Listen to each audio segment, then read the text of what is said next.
بسم اللہ الرحمن الرحیم۔ الحمدللہ، آج ہم نحو کی کتاب نحو قاسمی کو شروع کرنے جا رہے ہیں۔ آپ حضرات کی انتظار کی گھڑیاں آج ختم ہو چکی ہیں۔ آج سے ہم نحو قاسمی انشاءاللہ شروع کریں گے، خاص طور سے مدارس کے طلبہ کے لیے جن کو نحو کا شوق ہے یا جن کو نحو میں کوئی کمزوری رہ چکی ہے، وہ اس سے انشاءاللہ تعالی بڑا فائدہ حاصل کر سکتے ہیں اگر مستقل ان دروس کو سنیں گے، ان اسباق کو سنیں گے۔ میں اپنی طرف سے انشاءاللہ اللہ کے فضل و کرم سے پوری کوشش کروں گا آسان انداز سے سمجھانے کی۔ آپ بھی انشاءاللہ محنت کریں، کوشش کریں، اللہ تعالیٰ اس میں ہمیں کامیاب کریں گے۔ سب سے پہلی چیز کچھ بنیادی باتیں جن کا آپ کو علم ہونا ضروری ہے۔ ہم اکثر نحو کی کتابوں میں پڑھتے رہتے ہیں نحو کی تعریف، علم نحو کی تعریف۔ علم نحو کی تعریف میں ہم کیا پڑھتے ہیں؟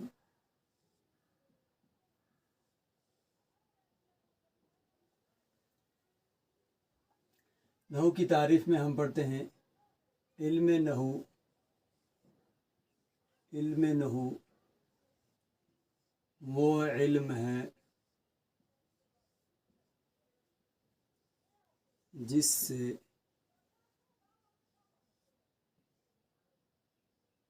اسم، فعل اور حرف کو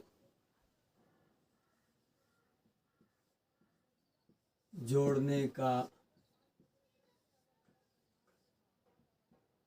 طریقہ معلوم ہو اور آخری حرف کا اعراب معلوم ہو، آخری حرف کا اعراب معلوم ہو۔ اس تعریف پر ذرا ہم غور کریں گے۔ علم نحو وہ علم ہے جس سے اسم، فعل اور حرف کو جوڑنے کا طریقہ معلوم ہو اور آخری حرف کا اعراب معلوم ہو۔ سب سے پہلی بات کہ اسم، فعل، حرف کو آپس میں جب ہم جوڑیں گے تو جوڑنے کا مطلب یہ نہیں ہے کہ آپ اسم کو فعل کے ساتھ رکھتے ہیں، فعل کو حرف کے ساتھ رکھتے ہیں، نہیں۔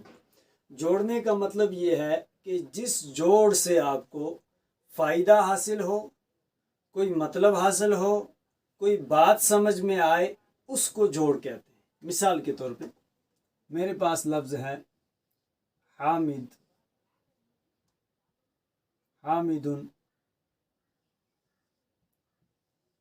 دوسرا لفظ ہے ضربہ، تیسرا لفظ ہے راشد۔ ہم نے فعل، اسم کو فعل کے ساتھ اور پھر اسم کے ساتھ جوڑ دیا، تو کیا یہ جوڑ جو ہے یہی جوڑ وہاں پر مراد ہے؟ نہیں، بلکہ وہ جوڑ مراد ہے جو قاعدے کے تحت ہو، جو اصول کے مطابق ہو، اور جس کا ہمیں کچھ مطلب نکلے، کچھ معنی نکلے، جس کا آپس میں کچھ تعلق ہو، حروف کی آپس میں کوئی نسبت ہو، کوئی تعلق ہو، کوئی جوڑ ہو، وہ جوڑ مراد ہے۔ اور وہ جوڑ یہاں پر جیسے اسی کو ہم لیں گے ضربہ حامد راشدن۔ ضربہ فعل ہے، حامد اسم ہے، راشدن اسم ہے۔ ضربہ حامد راشدن، حامد نے راشد کو مارا۔ اب یہ جوڑ جو ہے اس سے کچھ معنی نکل رہا ہے۔ اب وہ جوڑ کیسے ہے؟ جیسے پہلے ہم نے فعل کو رکھنا ہے، پھر فاعل کو رکھنا ہے، پھر مفعول کو رکھنا ہے۔ جب اس طرح قاعدے کے تحت ہم جوڑیں گے تو یہ جوڑ مراد ہے جہاں سے اسم، فعل، حرف کو جوڑ کر ہمیں کچھ مطلب حاصل ہوتا ہو۔ اسی طرح انا فی المسجد، میں مسجد میں ہوں، انا فی المسجد، میں مسجد میں ہوں، انا پہلے لایا، اس کے بعد فی، اس کے بعد المسجد. یہ طریقہ کیسے لایا کیا وہ بعد میں آئے گا، لیکن اس طریقے پر جوڑنے سے مراد وہ جوڑ ہے. میں مسجد میں ہوں، اگر ہم اس کو بنا دیں المسجد فی انا، جوڑ تو تب بھی جائیں گے حرف، لیکن کیا ان کا آپسی کوئی جوڑ ہوگا، آپسی کوئی تعلق ہوگا، کیا کچھ مطلب نکلے گا، کیا کوئی معنی نکلے گا؟ کچھ بھی نہیں نکلے گا. جب کچھ نہیں نکلے گا تو اس جوڑ سے مراد یہ والا جوڑ نہیں ہے. یہ والا جوڑ اسم فعل حرف کو اس انداز سے جوڑنا ہے جو قاعدے کے تحت ہو، جو رولز کے مطابق ہو، اور جس سے ہمیں کچھ فائدہ ملے. جیسے یہاں پر فعل، فاعل اور مفعول ہے، اسی طرح جہاں پر مبتدا اور خبر ہے، اگر ہم اس کو الٹ پلٹ کر دیں گے تو اس سے ہمیں کوئی خاطر خواہ فائدہ حاصل نہیں ہوگا. جیسے اس کو ہم کر دیں المسجد، المسجد فی انا، تو یہ بھی وہی الفاظ ہیں اور جوڑ کر میں نے لکھ دیے ہیں، لیکن یہ جوڑ سے مراد وہ جوڑ نہیں ہے کیونکہ اس کا کوئی معنی نہیں نکل رہا ہے اور ان کا آپس میں کوئی جوڑ نہیں ہے.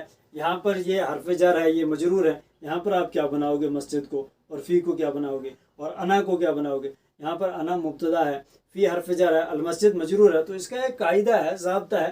اس طریقے سے جو جوڑ ہوگا اس جوڑ سے مراد یہ والا جوڑ ہے. یعنی علم نحو وہ علم ہے جسے اسم، فعل اور حرف کو جوڑنے کا طریقہ معلوم ہو. یعنی ہم نے فعل کو کہاں رکھنا ہے، فاعل کو کہاں رکھنا ہے، مفعول کو کہاں رکھنا ہے، مبتدا کو کہاں رکھنا ہے، خبر کو کہاں رکھنا ہے، حرف جر کہاں دینا ہے، کون سا حرف کس جگہ پر لگانا ہے، کون سا اسم کس جگہ پر لگانا ہے، کون سا فعل کس جگہ پر لگانا ہے. اس طریقے کے جوڑ کو جہاں سے ہمیں کچھ اس کے آپس میں نسبت ہو، مسند الیہ اور مسند بن رہا ہو، اور اس کے بیچ میں کچھ تعلق ہو، رشتہ ہو، جس کی بنیاد پر ہمیں کچھ اس کا معنی ملے، کچھ مطلب ملے، یہ مراد ہے اس والے جوڑ سے. اور دوسری چیز اسی مثال کے اندر، اس تعریف کے اندر ہے، اور آخری حرف کا اعراب معلوم.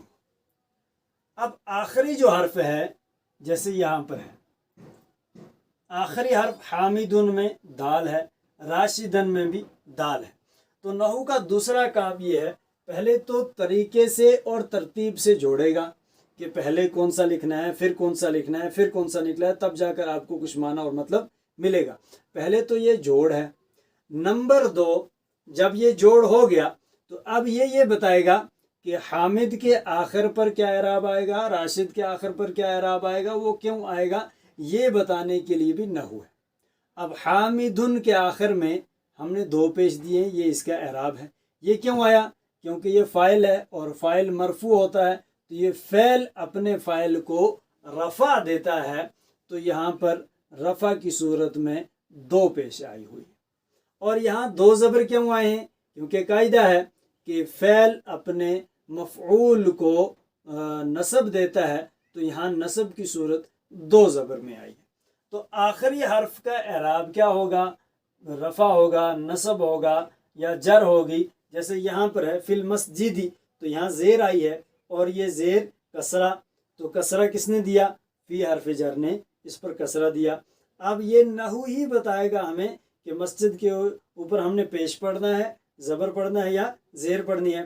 تو نحو کے قاعدے جب آتے جائیں گے تو نحو بتاتے جائے گی کہ یہاں فی حرف جر ہے، اس لیے آپ کو یہاں زیر پڑھنا ہے. یہ فعل ہے، یہ اس کا فاعل ہے، فاعل پر رفع دینا ہے اور مفعول پر نصب دینا ہے. تو یہ بھی کون بتائے گا؟ یہی علم نحو بتائے گا.